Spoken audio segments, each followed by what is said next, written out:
Yes, sir. It's time to get day 3 of this Coach Cool format this week rocking. And today's special guest, one of my very best friends, a tremendous influence on my life. So really excited to have him on today and get this stuff rocking. So Mr. Niko Palazeti, welcome to the Coach Cool podcast today, man.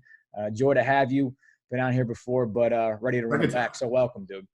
Thank you, sir. Appreciate it. Excited, John. No doubt, dude. Intro yourself real quick for everybody listening. Just give me a quick spiel.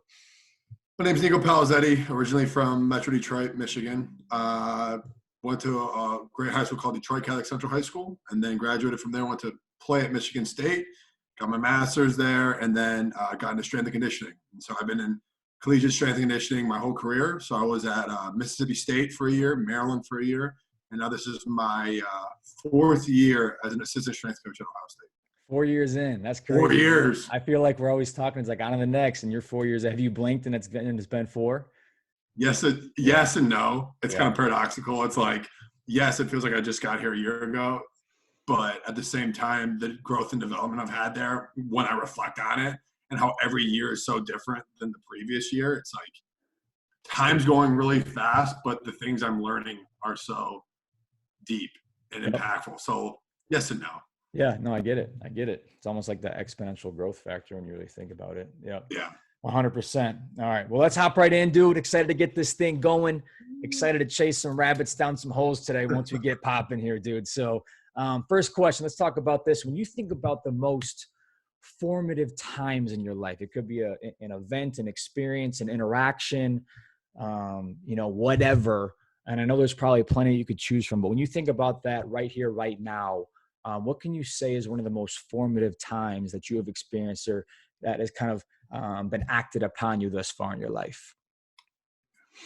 The cheap answer for me was when I got into coaching, and so I was playing at Michigan State. I had a neck injury, and I had to medically DQ, and as a result, it kind of led me to the strength and conditioning internship, and then through that internship, it led me to become a GA and really find my passion in coaching. So that's the cheap answer, and that's the answer I always give. So I'm trying to think of something with a little bit more that's forcing me kind of out of my comfort zone and forcing me to kind of really evaluate. Okay. I think for me, and it's kind of more than just one formative experience. For me, it's any time I've moved. So anytime I've changed career paths or changed stages in my life, right? Okay. And I think that's kind of more transferable to most people because everyone has that experience. And a lot of times moving and changing locations and changing your environment, it's so impactful. And I think for me, it was very concentrated because I moved 3 times in a year and a half. And then as a result, like, I think I was trying to use like the analogy of like, when you move, it's like everything you have is stripped away from you. And it's almost like you're like a new baby again. You're reborn in this new foreign, terrifying environment. And then it's like, who am I? What has shaped me to get to this point? So you're almost like new. And the only thing you have is your past experience, your real character of who you are to kind of tackle this new growth in your life and this new stage. And so it's almost like you're reborn every time you move. And it's like an opportunity to kind of really reflect on who you are to this point. And then from there kind of grow and mature in this new environment and like allow those new experiences to kind of shape you as you grow. So I've moved a bunch. I obviously from going to college, which most people experience, but then also from that, we moved to Mississippi, which was as out of my comfort zone as I could possibly be. I've been in Michigan my whole life, and I moved with my fiance down to Starkville, Mississippi, which was terrifying. Yeah. Both professionally and personally. And it was like such a terrifyingly awesome experience. And then moved to Maryland and then was super content in Maryland because I had a bunch of family in Maryland. So I was a little bit more familiar with it, but it was just really hard professional environment wise. And then from there moved again to Ohio, and that was all in a year and a half time span. So like, and then when you stay at Ohio State for 2 years, and I had never stayed there, I had never stayed there for 2 years. And that was terrifying because that was a whole new stage of my career, was having to build upon the foundation that you already set. So long rambling answer, but definitely I can almost break my life into formatted places. Yeah. Yep. And I can learn such valuable lessons at each place and each stage of my life. So I think those have definitely made me the person I am, because I can look back at each time slot and like really pull from things. So Yep. Yep. Fantastic. And that reminds me of the answer that Nick Kristock gave last night. So everyone listening or watching, we were on a call with some of the high school guys, some athletes on there. And one of the questions that was asked to Nick was, kind of the same thing. What's one of the most formative times of your life? And he's like, well, it was forced upon me when I moved my butt to Australia and I'm halfway across the world and I have nobody else but myself to rely on.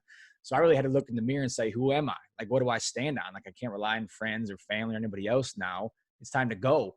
And I think stuff like that's really inspiring, where I'm not saying you have to move halfway across the road to quote unquote find yourself or discover yourself or learn about yourself.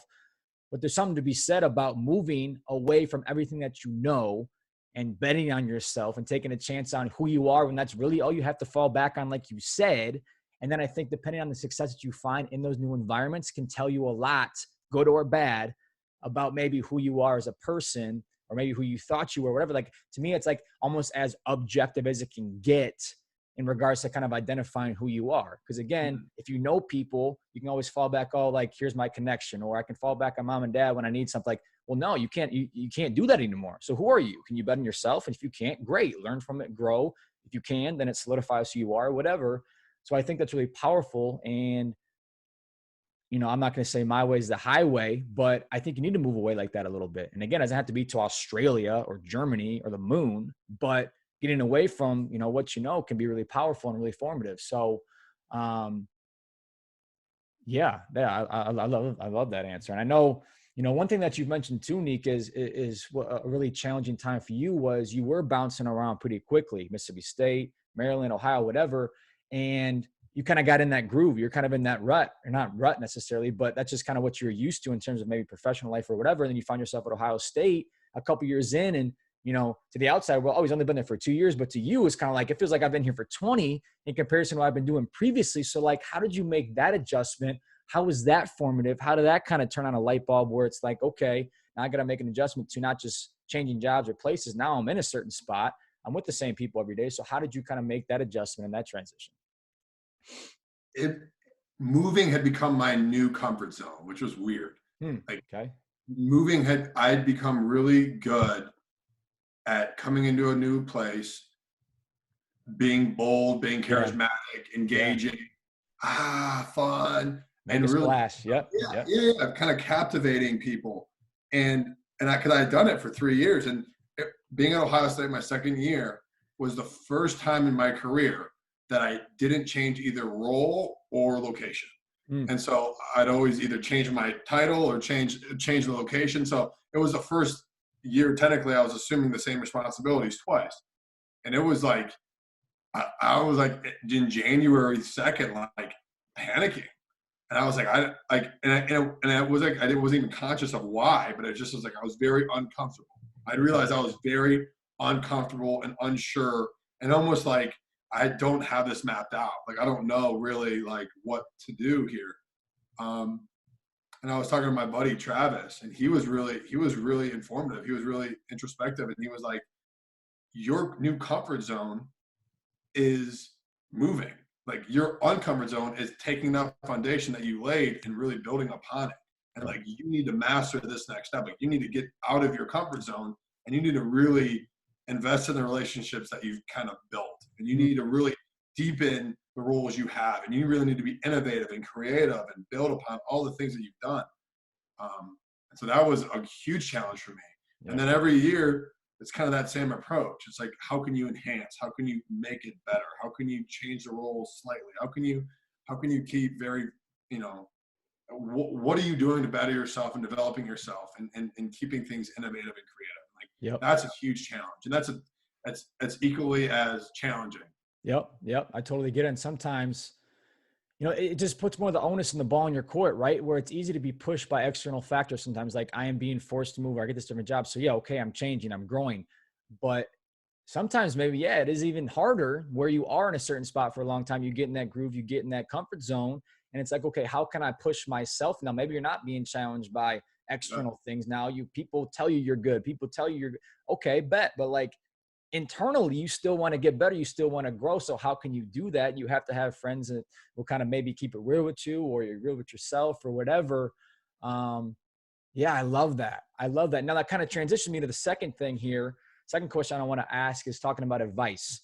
So when you think about the best advice you've ever received in your entire life, maybe you read it, maybe someone told it to you, maybe it was self-taught, whatever.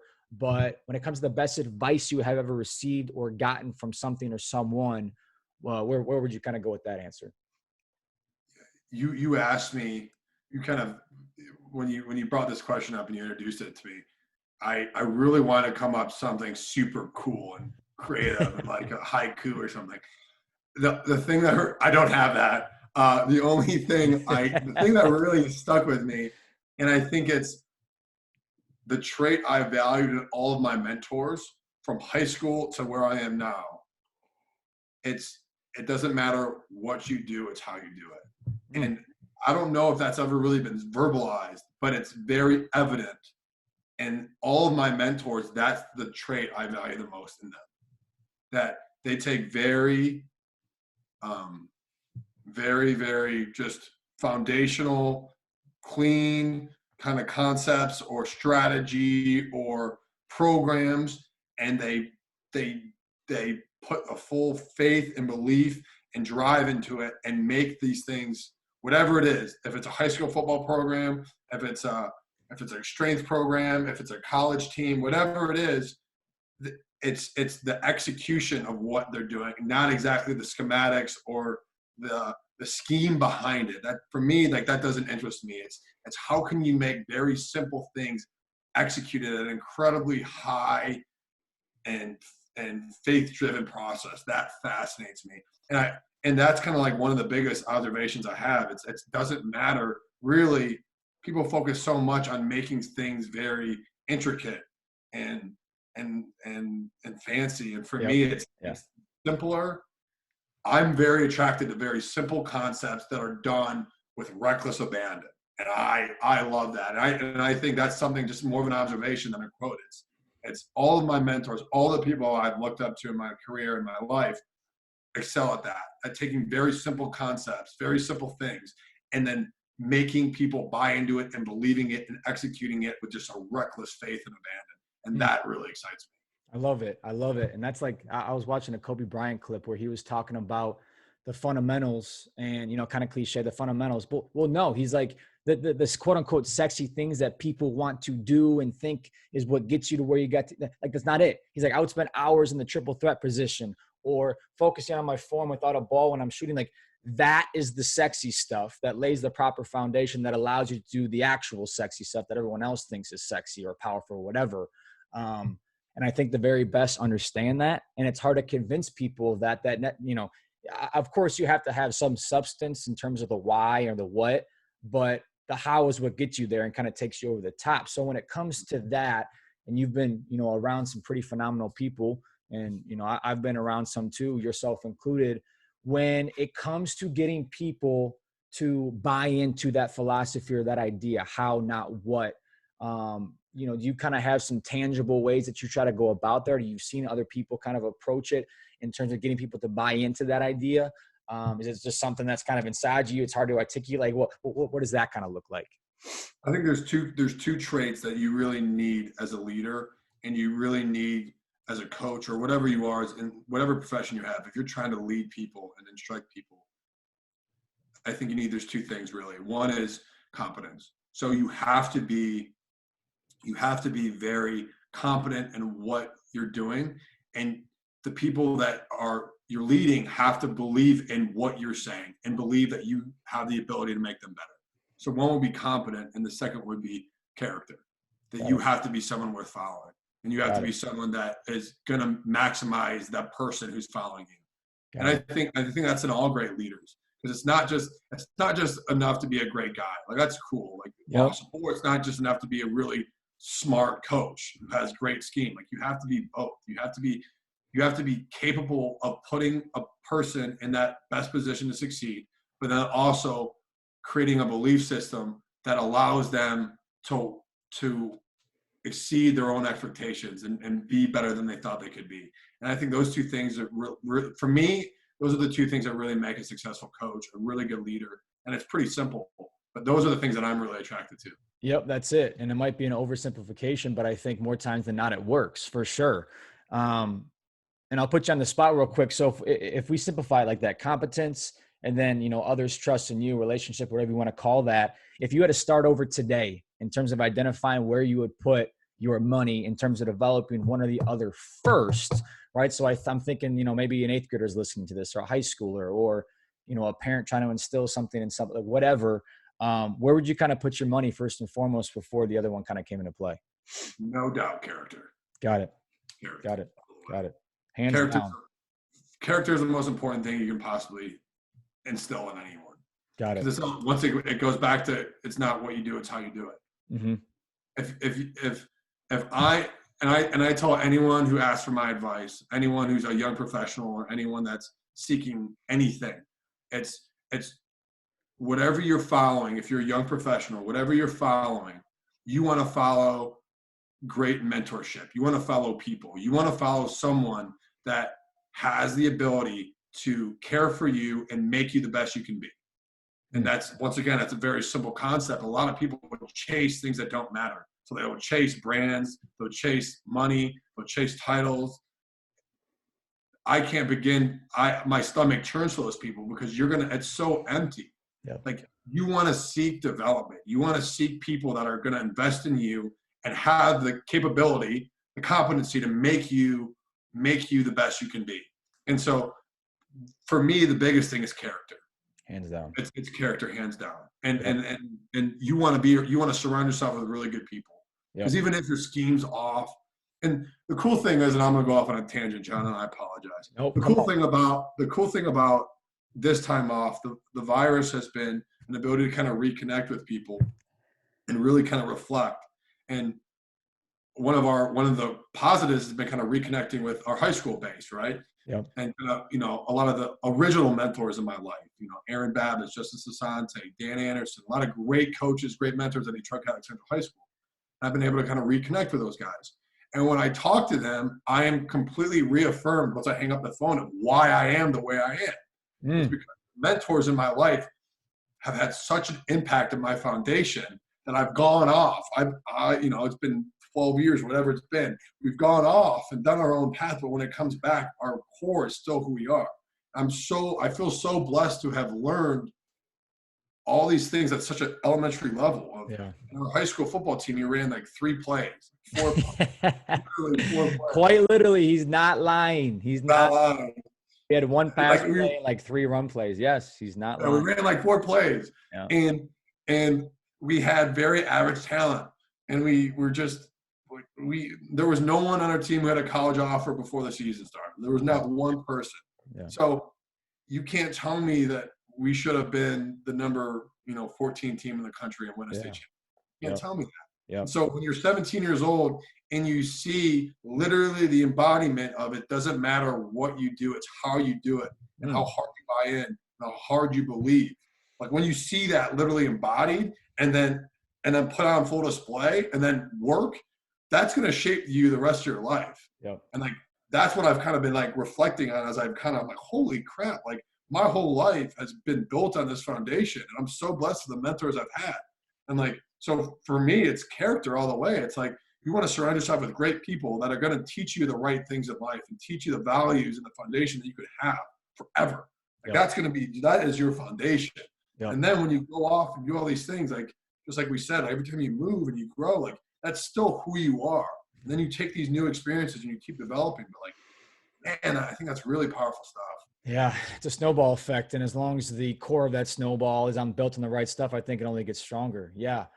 And there's kind of 2 directions I can kind of go with that. First is, I know your parents. I obviously know my parents. I know the dudes that we grew up with. I know their parents. And I was talking to a dude at work about this today, actually, where I think one of the biggest blessings in our life is, yes, our parents, quote unquote, taught us the right things. They said we had to act like this, do this, speak like this, whatever. Fantastic. But, puberty happens, push comes to shove, you're hanging around new people and your parents maybe aren't that cool anymore. You don't want to take to it, whatever. And of course that stuff's important, no doubt. But I think where we were it was just stupid who we had in our life was the things that our parents were teaching us from quite literally day one was reaffirmed and then some in the men and women that we had in our life outside of our household. So it was our coaches, it was our teachers, it was our administrators in high school, it was our friend group, it was our friends' parents. Like the amount of people, adult influences, and I guess kid influences too, that we had in our life to reaffirm what we are being taught at home. I mean, you want to talk about a double whammy, a grand slam, whatever you want to call it. Like, come on, man. Like, you can't tell me that a vast majority of people out there are getting that. They're not. They're just not. And that's the reality. And that's not a showboat. That's not ignorance. That's not look at me. That's like, dude, like, man, like, what a blessing. What a blessing. And that's why, to me, like, I love doing stuff like this, is because I want to, hopefully help people in some sort of capacity experience that, whether they are in high school or eighth, or like, because I know, and we know, like, it's so transformative. It's so powerful. And if more people could get that type of influence in their life in some way, it quite literally could have an exponential effect for them in a really good direction, just like it can also work in the other way too. That's why it's so important. You got to chase people, man. Yes. You got to have the courage to chase after people. And like, if you're not getting it, and you're like, you will be who you're surrounded by. Like, it's like, no matter how strong your character is independently, like you will inevitably become who you surround yourself by. Yeah. Like you have to realize that. Yep. And if you don't like who you are, you should probably try to find people that are better than you. And you have to have the courage to seek those people out. Whether it's a mentor, whether it's a coach, whether it's a friend group, whatever it is, like that has a direct reflection on who you will become as who you surround yourself by. So like, that's right. Just like you said, John, like you got to have that courage to just seek out the mentors and seek out the people, seek out the situations that will make you better.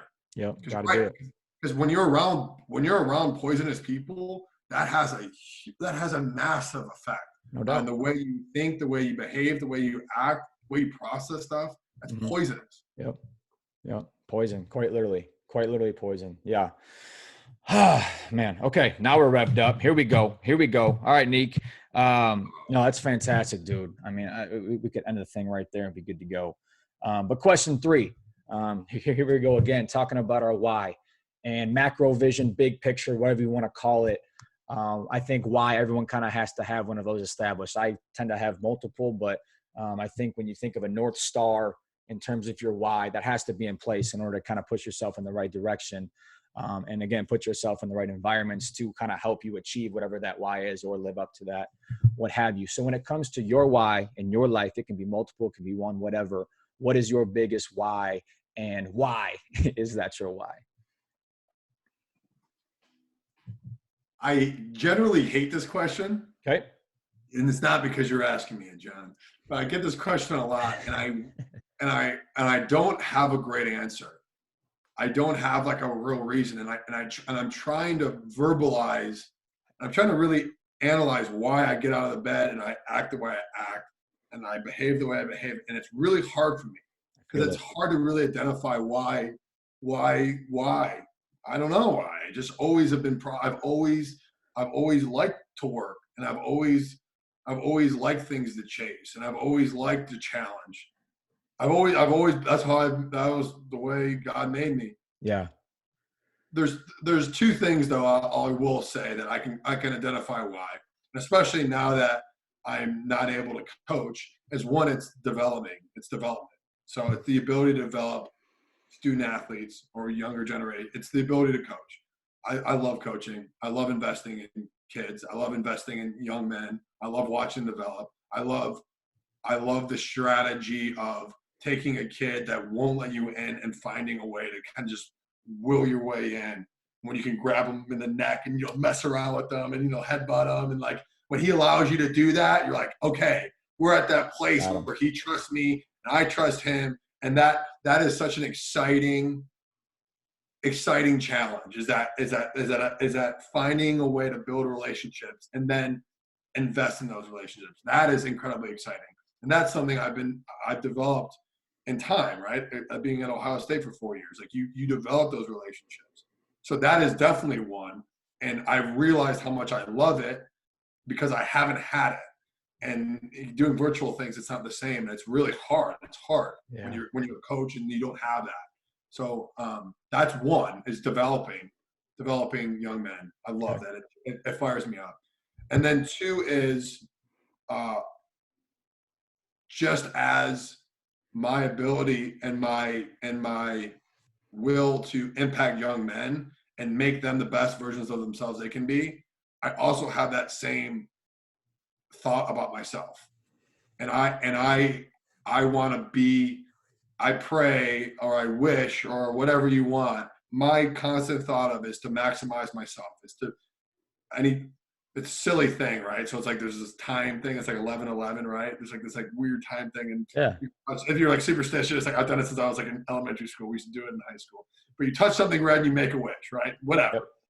My wish every time I see this time 11/11, this superstitious thing, and I touch something red, I still do it whenever I see the time, is to be the man that God has called me to be.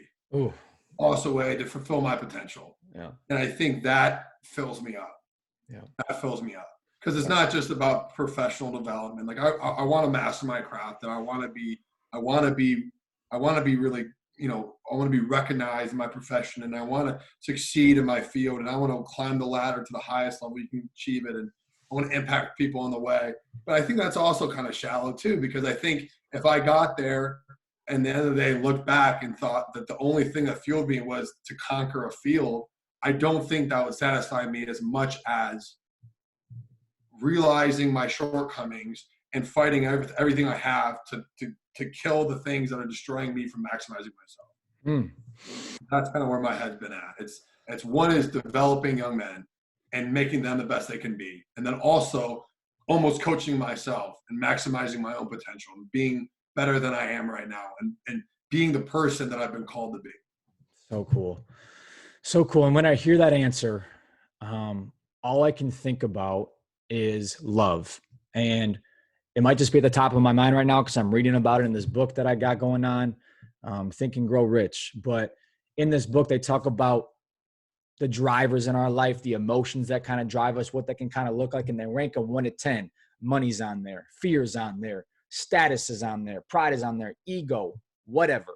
And they rank them 1 to 10, and 1 being the best, 10 being, you know, still on there, but it can drive you, but maybe not in the best direction. And number 1 is love, because that's always going to be there. It's always fulfilling. Money can come and go. Fear can come and go, whatever. But, and maybe I'm wrong for maybe providing this insight because I don't really have any substance to back it up in terms of how to develop this, just kind of like you said, like I've always kind of ticked like this.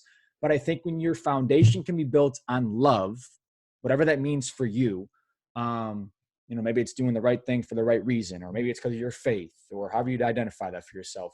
But love is the only driver. And again, maybe when I'm 50, my opinion will change. But right here, right now, what I'm reading, what I've experienced, all these different things, love at your foundation is the only thing in the entire existence of the entire world that will always be there and be a consistent driver if you can seek that perspective and build your life on that. That's the only one. That's the only one. Because if you have all the money in the world, bet that can be gone. Fear, same thing. Status, gone. Pride, whatever. Love is it. Love is it. That's the only thing. And again, how do I define that? I'm still trying to figure that out. Why do I take like that? Still trying to figure that out. But I think even the mere fact of recognizing that and realizing that and shooting for that, you're already in the right direction. You're already working towards that. And maybe you'll never identify it or define it, whatever. But like just that perspective and angle alone is going to push you in the right direction, no matter what that looks like for you. And that's all I kept hearing or kept thinking about when you're giving those answers is love. It's love. It's love. That's it. Spouse, work, whatever, love. Love, game over. And so I would encourage people, I guess, if you're listening or watching, to seek that perspective. And is it going to work out? I don't know. But for me, and I know for you, it's worked out and it's still working out. I can anticipate it's going to keep working out, whatever. But love.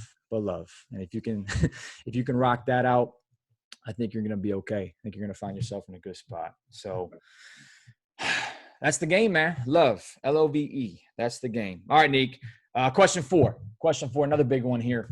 When you think of one word, one expression, noun, adjective, whatever, and people hear the name Niko Palazeti, okay, and you could pick one word to define yourself, not define yourself, but be associated with for the rest of your life, an expression, whatever, what is that expression or word? What do you want that to be when people think about you? When I got into coaching, I had to I wanted to really simplify what my future program would be, right? Like I wanted to really simplify who I am as a coach, and I wanted to simplify what I believe in. And then it kind of becomes a re-examination of yourself. It's like, what do you really believe in? And it took me about 5 years to come up with, but my core values of what I really believe in and what I want my eventual program to be all about, and what I firmly stand on. I call it PIT. It's passion, it's integrity, and it's toughness. Those are the three things that I really, really believe in: passion, integrity, toughness. And if I had to break off two of those and leave one that I think is the most important, it's integrity. It's integrity. And so for me, what integrity is, there's this book on the All Blacks, the dominating New Zealand team. I can't remember the title, but it's a fantastic read. Legacy. Yep. Legacy. Thank you. Legacy. It's an incredible book. You'll highlight the whole thing. Don't even try to highlight. Yeah. It. Right. Yeah. Yep. Yeah. Just might as well read it 4 times. Yeah. Just read it. Yeah. But they define integrity as accuracy of action, which just stuck with me. And it's very simply, it's, do you do what you say? Do you have accuracy in your actions? Does your actions match your intent? Because I think it's really cool. It's really cool that like people aren't judged on their intentions. People aren't judged on where your heart was at or what you wanted to accomplish. You're judged on your actions. You're evaluated on your actions. And I want my actions to match what I believe in. And I think if I can do that and I live a life that when I die, someone's like, that dude had integrity. I'm like, I did all right. Yeah. All right. You can rest peacefully with that. Yeah. I love that. So one more time, Nick: PIT, passion, integrity, and toughness. Is that correct? I think if you had to cut me open, man, that's what's tattooed across your heart, huh? In my soul. That's who I am. You should get that across your forehead or something, or like maybe like upper back, or I don't know, tricep or something. Like, I guess I'm not tough enough to get a tattoo, so I still gotta work. Yeah, right. Same. Yeah. If someone asks me like, "Yeah, why don't you have any tattoos?" I'm like, I think I would look extremely whack if I was rocking whatever this body. Whatever. So, maybe one day trademark that or something. I like that PIT though. No, that's money. That's money. Thanks for that. Thank you for sharing that. And last question, dude, before we wrap this up. Kind of related to what we're going on right now with this pandemic and different things. So, when you think about your time thus far, I know it's going to be a little bit longer on too, as well, with the duration of this whole thing. But, what's something that you have been really proud of yourself for in terms of this newfound time, newfound normal, whatever, and how you've kind of, kept yourself moving in the right direction? Is it a new habit? Is it, whatever the case may be, what is one thing that you're really proud of yourself for establishing right now during this time? And if you have any advice to kind of couple that with, that you would kind of offer up to everybody else out there too, as kind of a takeaway before we wrap this up, I think it'd be great. I think it's all about perspective. Okay. I think it's quite simply, I'm an eternal optimist, man. I'm a Pollyanna. I just try to find the positive in any situation and try to fix my perspective on that. And for me right now, it's such a unique time. It's almost like a sabbatical. Like it's like a time away from your profession.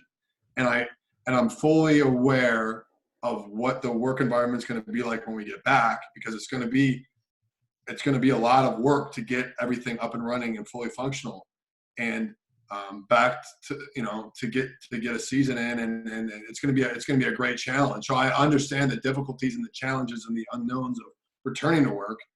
And I also know of what a unique time this is. And so instead of, at least I tell myself this mentally, instead of focusing on what I can't do right now, I need to focus on what I can do and the opportunities that I have in front of me, and realize that this will come to an end. And when it comes to an end, it's coming to an end hard and definitely, because I'm going back to my work where you're working and you're grinding and you're finding solutions. And so this is like this almost odd, weird bubble of time that you just have to really recollect your thoughts and really develop yourself professionally and socially and socially with my wife, marriage wise. Like it's a great time to really reconnect and kind of like put your feet back on the ground and kind of stand firm and work on the projects that you didn't have time for. Really invest yourself in a project, or like just take notes on who am I and what do I believe in, and where am I going with this, and what do I really want to be, just like this. Like, what a cool opportunity. Yeah, no doubt. I'll tell you right now, on a normal Tuesday at 3:43 p.m., I wouldn't be here doing this. So it's been a blessing, man. It's been I try to view it as a with the perspective of that it's a blessing and what can I accomplish. Understood. When you do it that way, there's a whole lot you can accomplish. So. Yep. And taking that on in any situation, I think is phenomenal practice. And if you can do it now with everything going on, with all due respect to everybody that's obviously affected by it, but when other stuff maybe present himself down the line, it's almost like it puts it in an even better perspective for yourself, because you have been there, done that in times like this. Perspective is key, no matter what you're in and what you're doing. No doubt about it. Well, dude, that is what I got for you today. I could chop that up into 30,000 different segments and post this stuff all over the place. I think it brought that much value. So that's because of you. Hopefully I aided in that process a little bit, but as always, love talking to you. Love you lots. Appreciate you. And I hope everyone else out there feels the same in terms of that value. So thanks for coming on, brother. And we'll get it up soon. We might have to run it back next week or something. We'll see. Do it again. See what we got going on. Make it a weekly gig. There you go, bud. I appreciate it, man. No doubt, dude. And to everybody else out there, thank you so much for tuning in. Whether it was with Trey or with Kenny earlier this week, and I know today, if you're listening, I've gotten some phenomenal feedback, and I think people are relating to this stuff. I think it's real substance. I think it's real topics. I think it's real life. I mean, it's just being as organic as possible, open with yourself as possible. And I think the more you can do that and see what you're working with and where you can improve, that's only going to put you in a better light. So I hope this stuff is helping you guys do that for yourself. And I hope you can feel that the perspective that I'm trying to take on with all of this is not a self-affirming thing or reassuring thing or pride thing. It is quite literally to provide a platform that hopefully encourages, pushes you in some sort of direction for betterment. And if I can do that, let me know or let somebody else know or whatever, because that's the whole entire idea behind this stuff. So with that, I'm going to leave you guys. Happy Wednesday to everybody. And we'll see you guys back here tomorrow. Phenomenal guest. Mr. Aaron Babich is going to run it up with me. You thought Niko was intense. Wait for this guy. I mean, he's been revved up since like 1975 or whenever the hell he was born. So he's locked and loaded. But in all seriousness, thank you guys. Appreciate you guys. Have a great day. Coach Koo.